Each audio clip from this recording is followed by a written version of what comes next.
Salamat sa bagong araw, Lord. Panginoon, maraming salamat sa bagong araw na ito. Maraming salamat sa masarap na tulog.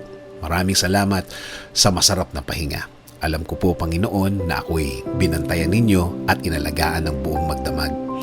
Haharapin ko po, Lord, ang araw na ito na puno ng pag-asa sa aking puso't isipan, sa aking buong pagkatao, sa aking buong araw ngayon. Alam ko po, Lord, na hindi mo ako iiwan ngayong araw na ito at patuloy niyo akong sasamahan at bibigyan ng guidance.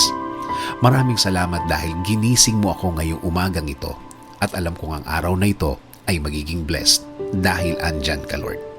Punuin niyo po, Lord, ng kasiyahan o joy ang aking puso. Ipaalala niyo po sa akin kung gaano ako ka-blessed sa araw na ito. Lagyan niyo lagi ng dahilan ang aking kasiyahan at mga dahilan kung bakit magiging thankful po ako. Kapag pumasok na po ang problema sa aking araw ngayon, i-remind niyo po ako ng inyong pagmamahal, ng inyong presensya, ng inyong kabaitan, ng inyong pag-aalaga, na kayo po ay laging andyan para ako'y alalayan. Kapag ako ay nanghihina, ipaalala niyo po sa akin na lagi po kayong andyan para ako'y tulungan, para ako'y alalayan, para ako'y alisin sa isang problemadong sitwasyon.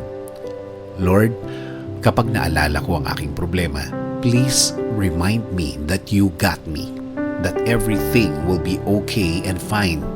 Please remind me also of my purpose.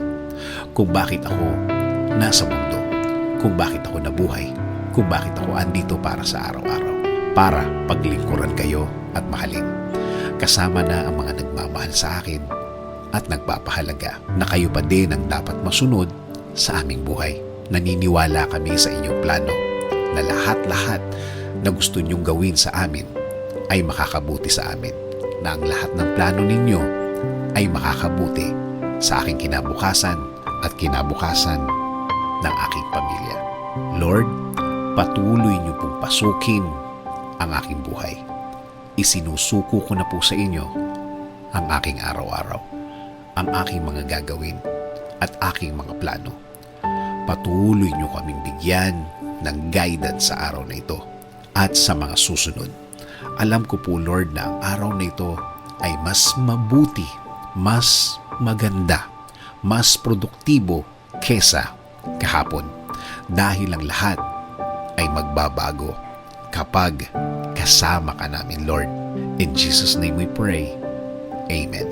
Sabi nga sa Lamentations 3:22-23, "The steadfast love of the Lord never ceases. His mercies never come to an end. They are new every morning. Great is your faithfulness."